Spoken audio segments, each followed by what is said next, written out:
Welcome to this month's Faith and Reason lecture titled A Mind at Peace, Reclaiming an Ordered Soul in an Age of Distraction with Dr. Joshua Hochschild. Let us begin in prayer. In the name of the Father, and of the Son, and of the Holy Spirit. Amen. Lord Heavenly Father, I thank you for evolving technologies that spread knowledge and connect us with others. Help us to wisely choose and consider the content we seek out and consume online. Inspire us to reach out to others in the digital world with a spirit of love. Our Father, who art in heaven, hallowed be thy name. Thy kingdom come, thy will be done on earth as it is in heaven. Give us this day our daily bread, and forgive us our trespasses, as we forgive those who trespass against us. And lead us not into temptation, but deliver us from evil. Amen.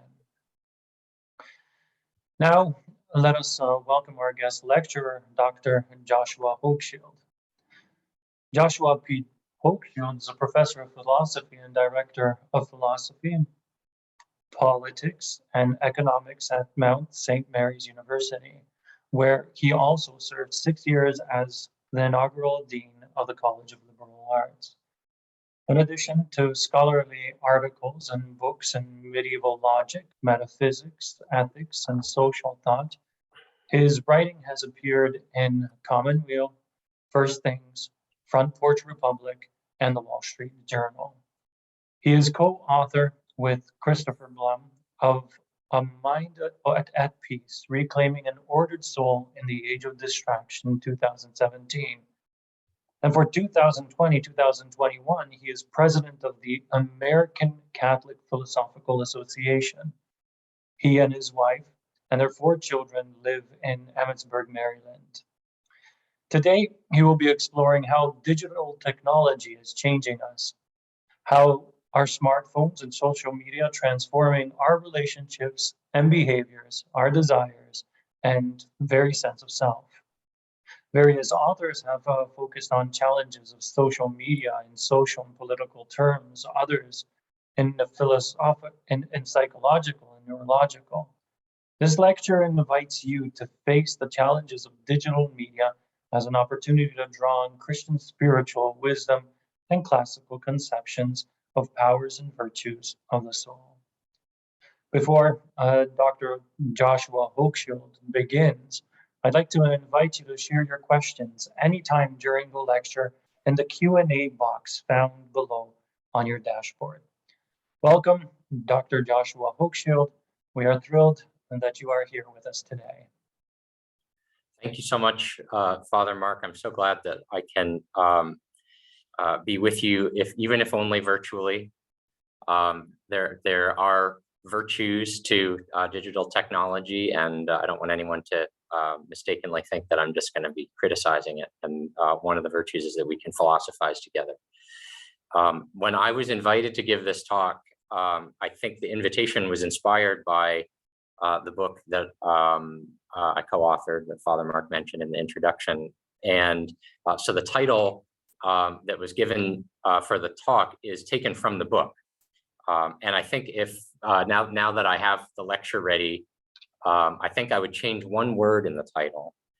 So the title of my talk is A Mind at Peace, Reclaiming an Ordered Soul in an Age of Engineered Distraction. Technology changes us. Electric light bulbs and gas lamps before that, automobiles and gasoline-powered farm equipment, gunpowder and steam locomotion, clocks and the printing press, bronze and iron. These technologies took hold because they helped us to achieve what we wanted, and they created opportunities for new things we didn't know we wanted. In and through that, they also changed our patterns of behavior, our relationships, family dynamics and economic institutions, the nature of political authority and social status, and our very sense of self. These technologies changed what we wanted, and they changed the we that wanted. This isn't a new or controversial observation. Plato, in the Phaedrus, has Socrates remarked that the very invention of writing had psychic and social costs. We are used to promoting writing as an essential skill of a well-developed soul, and Plato used it to great effect. But Socrates argues that as a tool for reminding, writing weakened the faculty of remembering, implanting forgetfulness in our souls. He warned that after the advent of writing, people will seem to know much, while for the most part, they know nothing. Filled not with wisdom, but with the conceit of wisdom, they will be a burden to their fellows. Digital devices are changing us, especially portable devices and their most popular applications, social media, combining communication with entertainment. This was less well understood several years ago, but now it is common knowledge. The phenomenon invites multiple levels of analysis and has been addressed from the perspective of political theory, media studies, sociology, childhood development, and more. If you are interested in how digital media influences your sense of political and bodily agency, I recommend Matthew Crawford's book, The World Beyond Your Head, on becoming an individual in an age of distraction. If you are interested in how digital media has fostered social alienation and isolation, I recommend Sherry Turkle's book, Alone Together, Why We Expect More from Technology and Less from Each Other.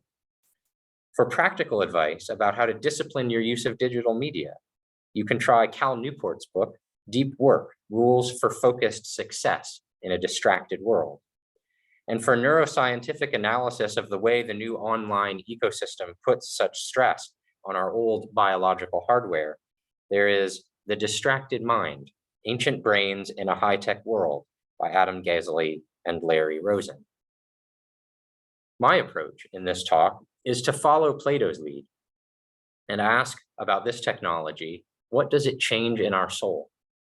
What appetites does it feed and which does it starve? What powers does it exercise and which does it allow to atrophy? I want to explore how digital technology is changing our understanding of ourselves, our sense of self-awareness, our interior life, our very experience of agency. And not only in what ways are those changing, but by what mechanisms. Increasingly, we are aware that the personal effects of digital technology are not accidental, that in many ways the devices and the applications they run are designed to change us, engineered, specifically to capture and modify our sense of self, how we think, and what we do. A recent documentary, The Social Dilemma, on Netflix, is very frank about this. Although it addresses various effects of social media, political polarization, media manipulation, economic exploitation, depression and anxiety, relationship breakdown, disrupted family dynamics, body image, and bullying, that's a lot. It gestures towards a still deeper, more fundamental problem, what social media does to our inner life. Along the way, I find advantage in the fact that the designers of digital technology have paid particular attention to the closest thing we have to a classical analysis of the powers of the soul, cognitive science, and especially neuroscience. I'm not an expert in these areas, but a little familiarity with classical philosophical psychology gives me an appreciation for the power of neuroscience and also a sense of its limits. Neuroscience helps us understand how digital media is changing us, but we need other resources to evaluate and protect ourselves from the most ominous of these changes. So now a brief history of the digital experiment.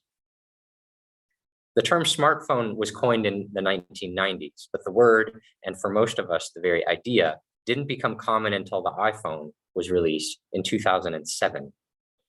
Within 3 years, Apple released the first iPad, the iPhone was well established in world markets, and other web browsing app-based touchscreen pocket computers were competing for market share. 2010 was also the year that Nicholas Carr published The Shallows, What the Internet is Doing to Our Brains. Carr had noticed that spending more time online had changed his habits of attention as a reader and writer, and he turned to neuroscience to explain his experience. The way we interact with the internet, he said, rewires our brains. Web surfing makes us shallow thinkers.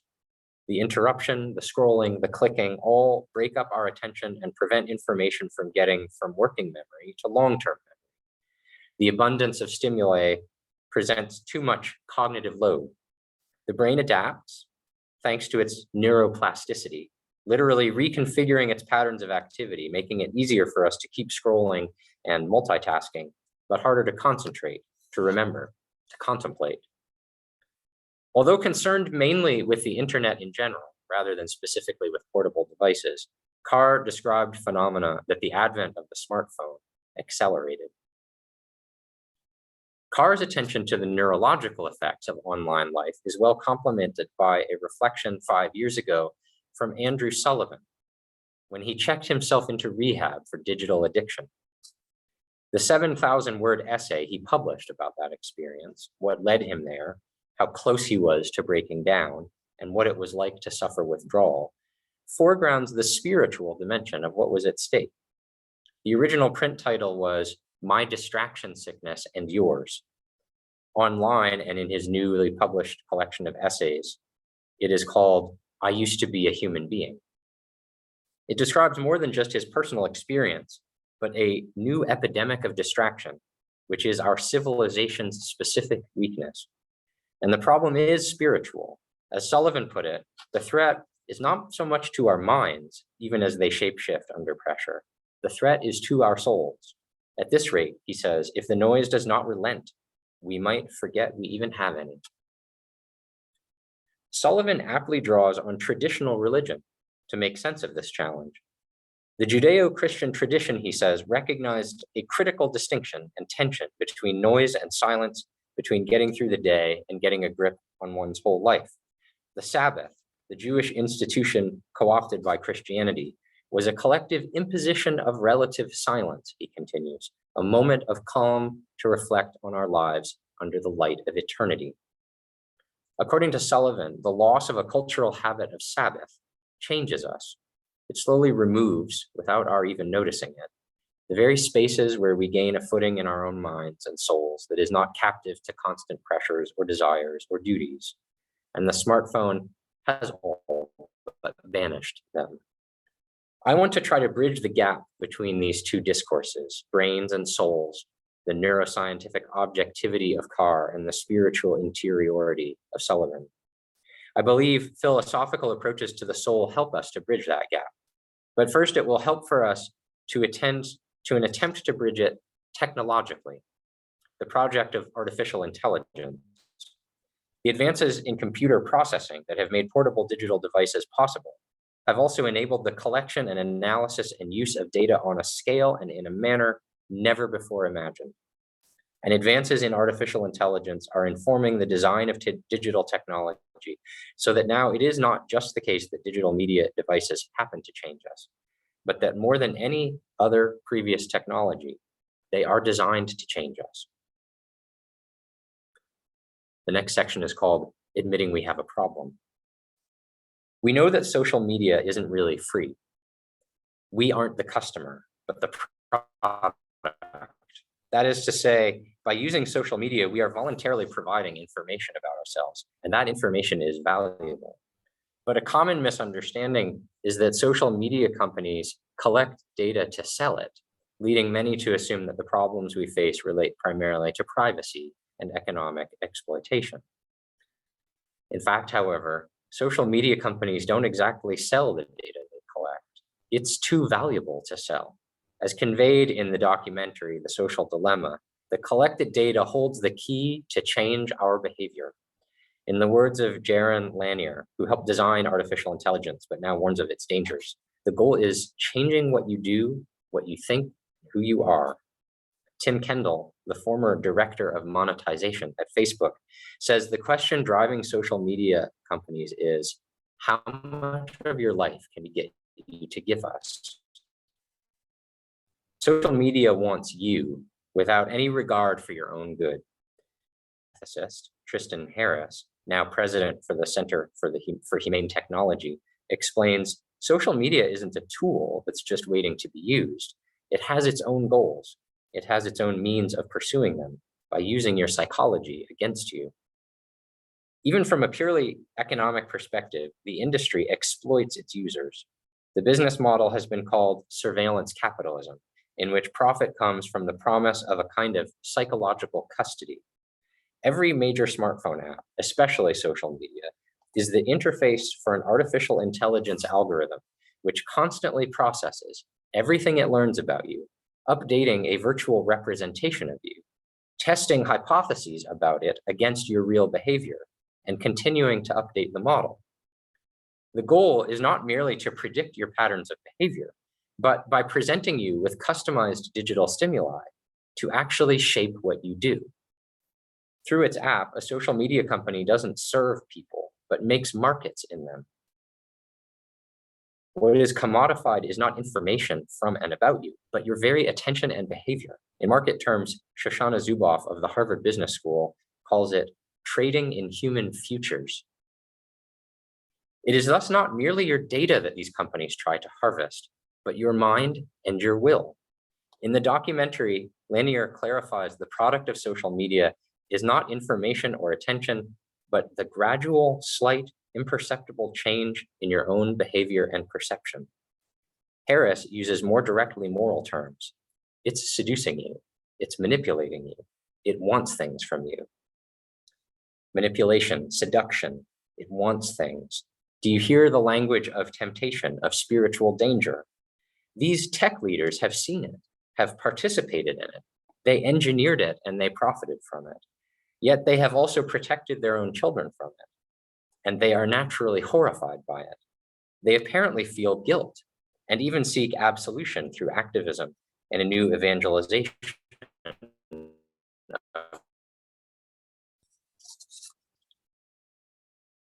Weaponized neuroscience. If unaccountable powers are using weaponized neuroscience in the form of artificial intelligence algorithms to manipulate us, maybe there should be some oversight. Some of the participants in the social dilemma advocate greater government regulation of tech companies. And recently, a Facebook employee drew headlines blowing the whistle on Facebook not taking serious political influence. If the algorithms are manipulating us, we might want to appeal to a power strong enough to make sure it manipulates us the right way. Alternatively, maybe we could design the algorithms better or contrive a new algorithm to protect us. Thrive Global is a company that helps organizations create a behavior change ecosystem. Its website currently touts its behavior change technology platform, which promises a holistic approach to increasing your people's well-being and resilience. The Thrive app uses artificial intelligence to develop the whole human, supporting your people's physical, mental, and emotional well-being in one comprehensive platform. Thrive's holistic behavior modification app was enabled by the purchase in 2019 of a company called Boundless Mind, which called itself a neuroscience-based artificial intelligence company offering an artificial intelligence platform for behavior design. Website copy from 2018 bragged about building engagement and retention and helping app usage become a user's habit. Habits are programmable. The Boundless AI optimizes when and how to praise and encourage each user uniquely. Now, Boundless Mind was itself a strategic 2017 rebrand of a company originally founded in 2014 as Dopamine Labs. Its website was unapologetic about the drug addiction metaphor. UseDopamine.com announced, keeping users engaged isn't luck, it's science. Give users the right hit of dopamine at the right moment, and they'll stay longer, do more, and monetize better. Co-founder Randy Brown said, we crafted it to learn something about the structure of how human motivation works. It's now gathering enough data on its own to make meaningful observations to change human behavior. Their homepage announced it was building the future of web-scale mind control. Notice the progression from getting them hooked and brain hacking and mind control to behavior design and behavior engineering, and then to behavior change for holistic well-being. Rebranded from engineering addiction to cultivating virtue, the packaging has changed and perhaps even the intention, but the method and mechanism is the same.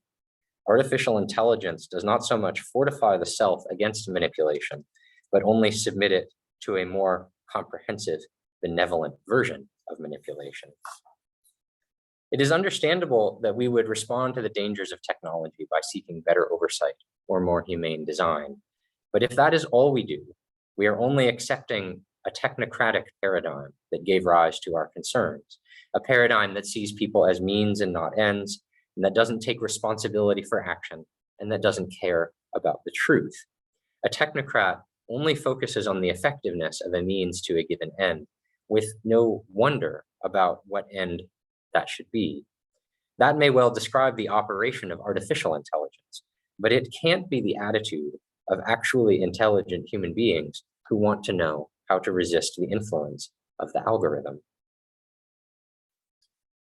So now, neuroscience and the soul.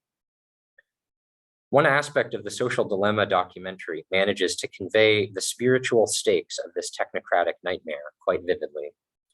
A clever artistic choice to make the film more dramatic and not just a series of talking heads centers around an imaginative personification of the algorithm. The complex artificial intelligence that constantly monitors and responds to a user's behavior is depicted on screen by three figures. Each represents essential initiatives at social media companies: engagement, advertising, and growth. Scheming and conspiring to attract, hold, and deploy a user's attention, they are cold and manipulative, but they are not impersonal and mechanistic. Indeed, they are each skillfully played by the same actor, as if displaying the interior dialogue of a powerful being. The filmmaker's dramatic sensibility makes plain: the threat is spiritual. The algorithm wants to steal your soul. Let me put it another way. The algorithm is functionally demonic. What it achieves through digital processing is exactly what C.S. Lewis depicts the fallen angels doing in his famous portrayal of temptation, the Screwtape Letters. They analyze your psyche in order to manipulate it. Lewis's book consists of fictional letters from master tempter Screwtape, advising his nephew apprentice Wormwood. Most of Screwtape's advice is about particular modes of temptation, which work by corrupting common and natural desires, say for food and friendship, sex and marriage, status and security, knowledge and political engagement. But right up front, Screwtape describes, to Wormwood and to us, the basic what and how of leading humans into sin. It is not by proposing devil worship. It is not even by directly planting thoughts and intentions. Demons don't teach. They mislead and confuse. They color our perceptions. They lead our attention astray. Their dominant work is distraction. Screwtape explains the work of demons in language that could describe the efforts of the AI algorithms. Your business is to fix his attention on the stream of immediate sense experience. To us, he says, a human is primarily food. Our aim is the absorption of its will into ours, the increase of our own area of selfhood at its expense. Lewis's demons, like the algorithm, don't have direct access to our will and intellect, but they can infer things about them and move them indirectly through an uncanny ability to monitor our physical activity, our heartbeats, our eye movements, our expressions. They see all our behavior, even the subtlest and most imperceptible physiological changes, and from these can infer our fears, our desires, our intentions, and our thoughts. That is all they need to get our attention, to place temptations before us, to frame our decisions, and so to modify our behavior. Lewis meant to scare us, but he also meant to encourage. His story of temptation is not a horror story. It is clever and very comic. Indirectly, through Screwtape's letters, we learn about how to strengthen ourselves against the tempter's art. We can learn from this, for while the technology of digital temptation may be new, the means of protecting ourselves is old. Before getting to this advice, however, let us consider a crucial assumption. I suspect that how threatening you find the algorithm depends to some degree on how you think human consciousness is related to our biology. For if you think that human agency and awareness is entirely a function of and dependent on physical processes, it would be very scary indeed to realize just how much power modern technology can and will exercise over your body. It implies the possibility of not merely technological temptation and manipulation, but of technological oppression and possession. That agency and awareness are functions of physical processes is a common assumption, but not a necessary assumption of modern neuroscience. The project of neuroscience proceeds from the working hypothesis that by understanding the operations of physiological systems, we will be able to explain the cognitive life of human beings. This hypothesis goes way back. Plato, in the Phaedo, puts an argument in the mouth of Simmias that our life or psyche or soul is a function of the physical activity of our parts. To communicate this, he strikes on a charming metaphor. The soul is like the harmony of an instrument.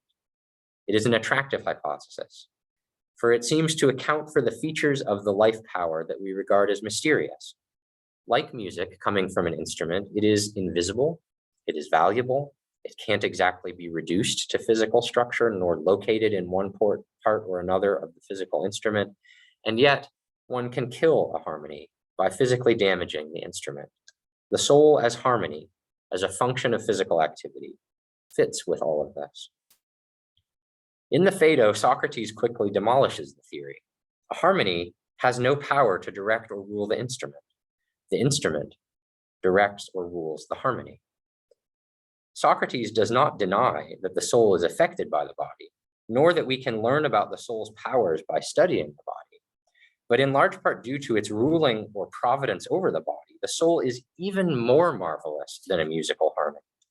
There is much to wonder about here, and we could say, to modify a phrase from Plato and Aristotle describing philosophy, that neuroscience begins with wonder. How are the particular life functions related to bodily activity? This is the key question that motivated the Aristotelian understanding of the soul, and it proceeded to differentiate various life powers, the different things a living organism does to move and grow and negotiate its environment. To understand human life, we especially need to differentiate various cognitive powers or modes of awareness, some, but not all of which, we share with other animals. We tend to think of consciousness or intelligence as one thing, but the mystery of it is that it draws on and unifies so many different things: sensing, feeling, imagining, evaluating, judging, anticipating, wishing, guessing, remembering, calculating, intending, deliberating, wondering, contemplating. And some of those we seem to have more control over than others, more responsibility to direct and exercise. Neuroscience imagines each of these as a function of something physical in our bodies, and so in principle, detectable and even replicable. For hundreds of years, we didn't have tools like electromagnetic resonance imaging or X-rays or even sophisticated surgery to detect that activity, nor did we even have the theoretical models like chemistry or atomic and electromagnetic theories that have made modern neuroscience what it is. Nor did we have the ability to try to build replicas or simulations of such activities. And in fact, all of these arise and advance together. But something like the neuroscientific aspiration to discover and explain the inner bodily workings of cognitive experience did evolve, even without the assumption that all cognitive experience is a function of bodily activity. Neuroscience didn't begin with materialism. It began with wonder, and it proceeds, as Plato's Simmias did, through metaphors. As Plato showed, the key question of neuroscience has always been, to what shall we analogize the soul's activity? Empirical study of the mechanisms of life function does not require the Simmias hypothesis that the soul is a harmony, but it seems to draw energy from having some metaphor or other. We can see the development of neuroscience as grasping for ever more advanced and complicated metaphors for how the wondrous activity of mind could be connected with bodily activity. Some ancient thinkers thought of the body as a series of pumps and vessels. Descartes thought of the body as a machine. Indeed, he took that metaphor so literally that life and consciousness was for him in principle separable from it. He regarded consciousness and embodiedness as so different that the one could be imagined totally without the other. I may be dreaming, thought Descartes, and the I that is dreaming may only be an immaterial being, an angel with no body at all. The discovery of electricity gave a new set of metaphors, the soul as charges moving through circuits. And the invention of computers gave us an even more elaborate metaphor. Indeed, computers are so sophisticated, we started by comparing their functions to human ones, storage as memory, processing as decisions. But now that the computer is more familiar and comprehensible than the mysterious brain, it has become the root of the metaphor for human processing and retrieval. And many have imagined that human consciousness is something like software that could, at least in principle, be uploaded to run on another platform. The technological details have changed, but we are not far from Simmias's metaphor of a musical instrument's harmony. Increasingly, however, neuroscientists themselves are facing the fact that the mechanistic models are inadequate, and that even trying to isolate the brain from the rest of the body may itself be as much a mistake as Descartes isolating the pineal gland from the rest of the brain. It seems we think with our whole bodies. An important branch of neuroscience explores the cognitive significance of our intestinal tract, and the irreducibility of organic life is increasingly acknowledged. Not only can we treat the brain almost as an organism in its own right, we can treat it as a collection of organisms. Empirical research itself is running up against the limits of the brain as computer model. Both the complexity of the brain and evolutionary accounts of its development lead us to think of it not just as an organ, but as an organism, or even as a collection of organisms, a kind of ecosystem or mysterious parliament. With his 1,000 brains hypothesis, neuroscientist Jeff Hawkins imagines the brain as a kind of socio-political entity with collections of structures building consensus and voting and vetoing. Neuroscience often learns from and contributes to the field of artificial intelligence. Attempts to produce or simulate or replicate or approximate these living functions in machines. Along the way, both neuroscience and artificial intelligence find greater need to attend to psychology and philosophy in the form of theoretical neuroscience or cognitive science or cognitive psychology. In other words, the very empirical study of animal life activity cannot leave behind the original Aristotelian reflections on the different kinds of consciousness or cognition we experience.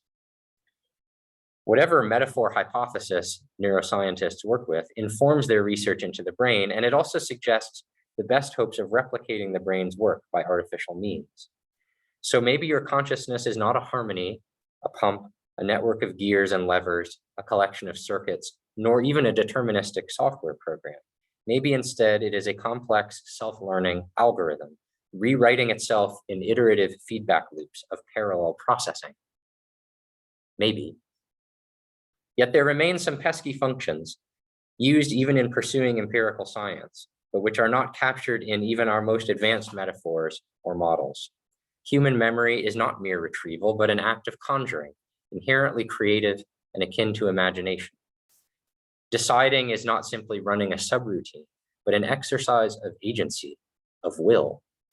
And abstract thought is more than processing information, but understanding concepts and affirming truth, comprehending realities that transcend whatever physical means may encode or communicate them. To the extent that the algorithm is still played out only in and through physical activity, it is no more like a rational soul than is a musical harmony. And the same is true of any metaphor or model that would reduce living and thinking to motion in a machine. If Plato and Aristotle are right, we won't be able to build a brain, only to simulate it, and really to simulate only some of its cognitive functions, without the ones that make us most human. So now, spiritual armor and its weapons. I earlier compared social media's psychic insinuation to demonic manipulation. The comparison did not imply devious intention, but was meant as a realistic assessment of our predicament, which could point us towards help. C.S. Lewis was drawing on a very old confidence in the spiritual resources by which human beings can resist the pervasive temptations that digital technology has mechanized and monetized. In creating his demonic characters, he seems to have drawn on St. Thomas Aquinas' analysis of angelic powers in the Summa Theologiae.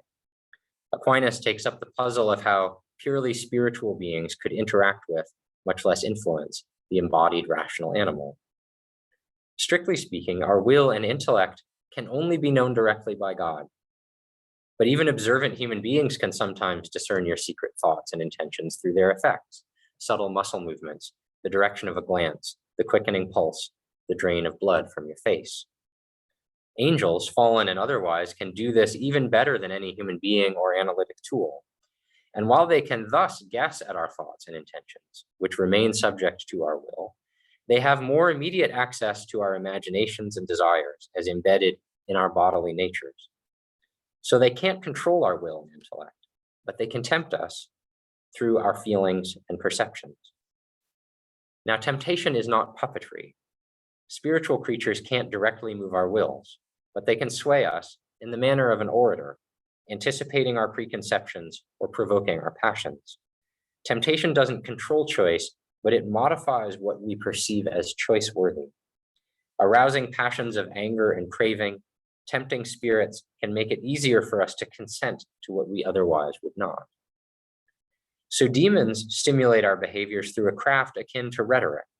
The devil, Aquinas reminds us, is called the kindler of thoughts, inasmuch as he incites to thought by the desire of the things thought of, by way of persuasion, by way of rousing passions. Demons assault us then by the same mechanism, and for the same reason as the ever-adapting and insidious algorithm, in order to explore this inward disposition of man, to discern our susceptibility to habits, and then, by manipulating our attention, to develop those habits. This sober realization, paradoxically, is the source of hope. Neither spiritual demons nor digital algorithms can directly violate our intellect and will. They seek them, but can never possess them without our consent.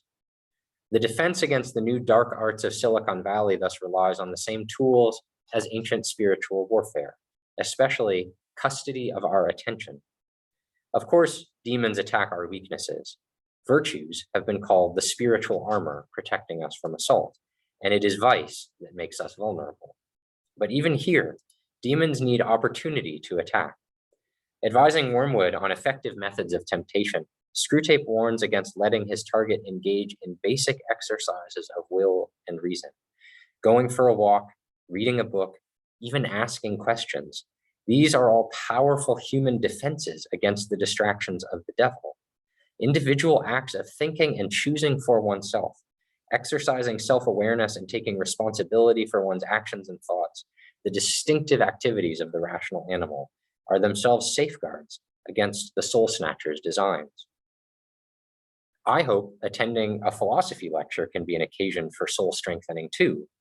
Listening and interpreting require a disciplined focus of attention. Contemplating, wondering, asking why, all of these intentional human acts are, in the face of temptation, subversive and protective. Perhaps this can also give us new appreciation for the power of prayer, sometimes described as a spiritual weapon. More than any other deliberate activity, prayer activates and directs the soul's various modes of cognition, ordering them and directing them to deeper understanding of self and union with God.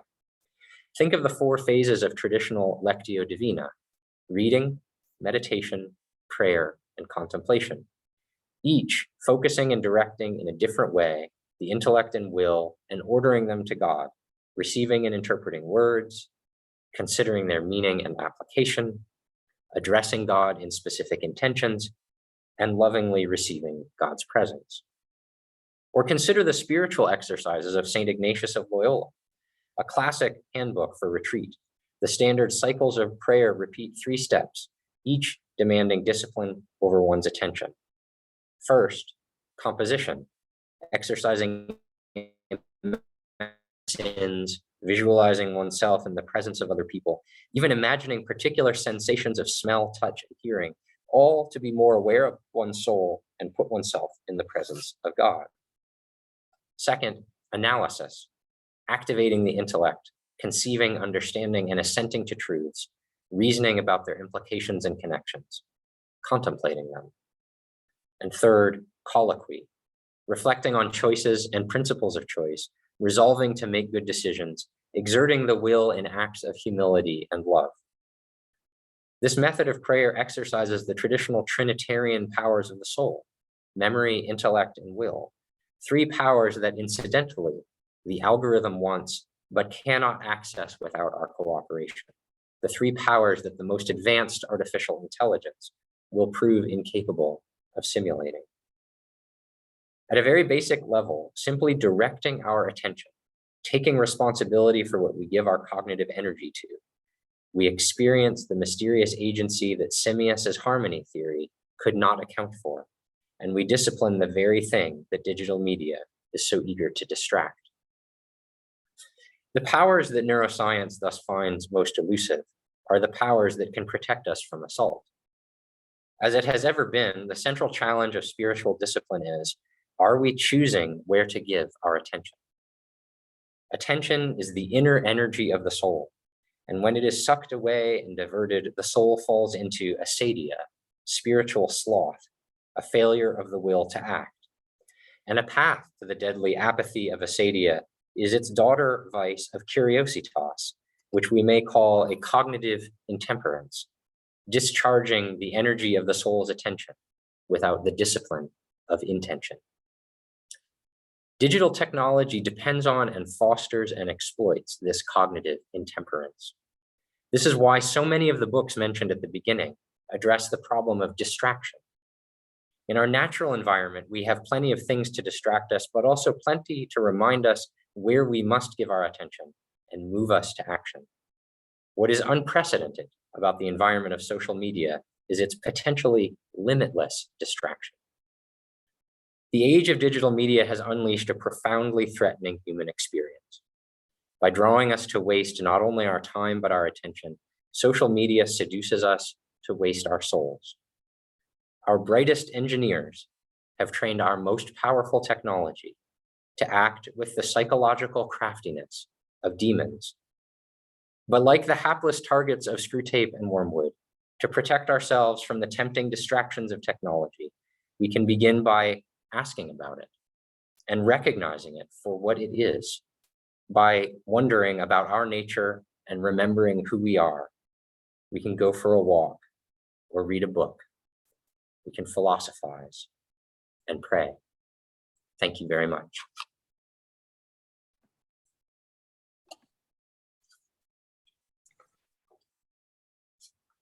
Thank you, Dr. Hochschild. I now invite Lenita Lopez to animate our question and answer period. I invite you to share your questions in the Q&A box found below on your dashboard. Hello, thank you, Doctor. I've got a few questions here. We'll start with one from one of our parishioners here. Are you in agreement with the statement that modern health problems require modern medicine? Are you in favor of using psychotropic medications to keep a balance? That's a great question. It's another dimension of how much we've learned about how material activity in our bodies is related to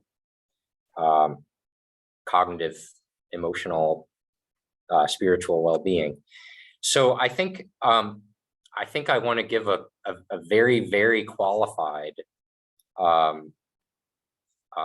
yes to the question. I think the question was, are these things okay? Is it okay to use psychotropic drugs? I'm not going to say that they're automatically wrong, but there's a great danger of becoming dependent on them. There's a great danger of instead of using them as a one would hope temporary means of correcting or redirecting some issue in one's interior life, that they become actually something that you're dependent on. Instead of a help, it becomes a permanent crutch or something like that.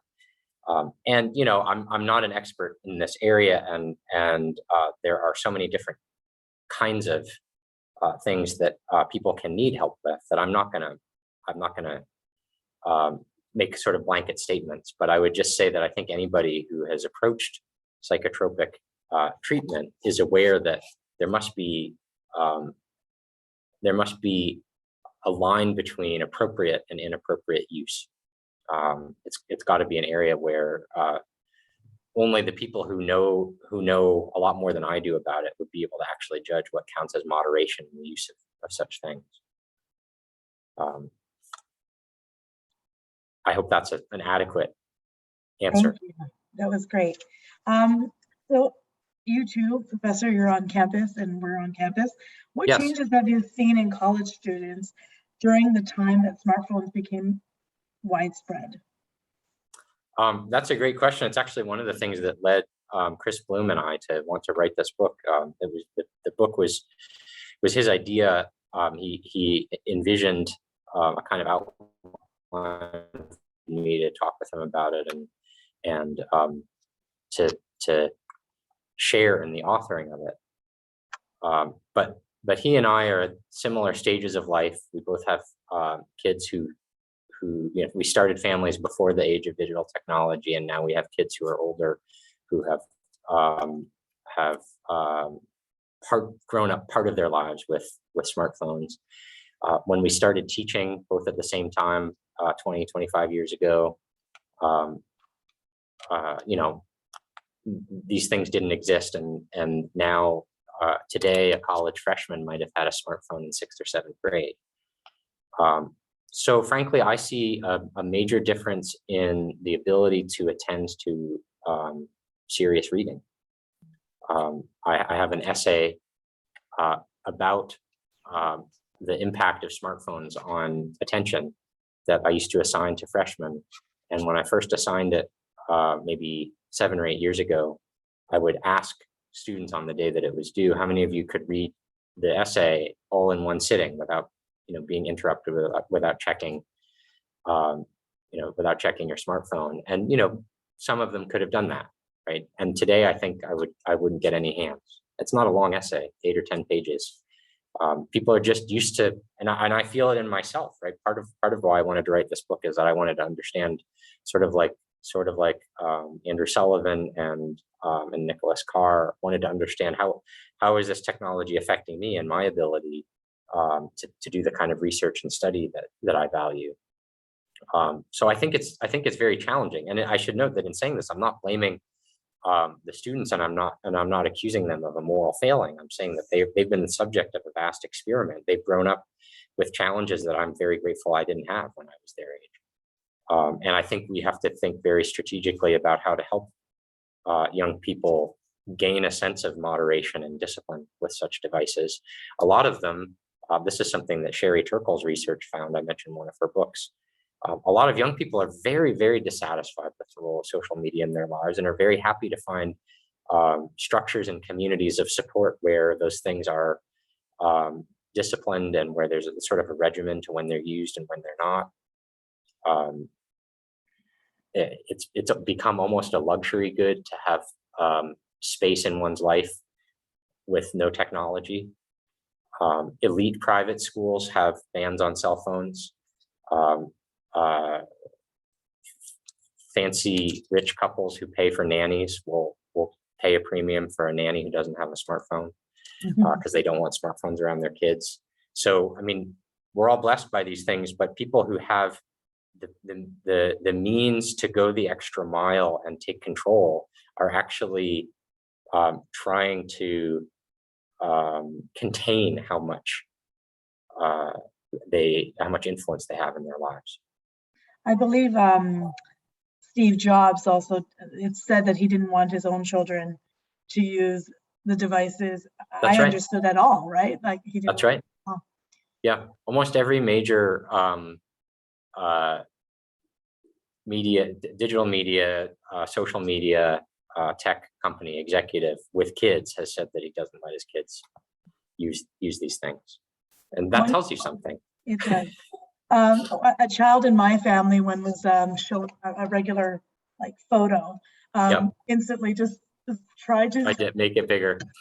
And I laugh about it, but it's just their influence and screens and smartphones around them. Yep.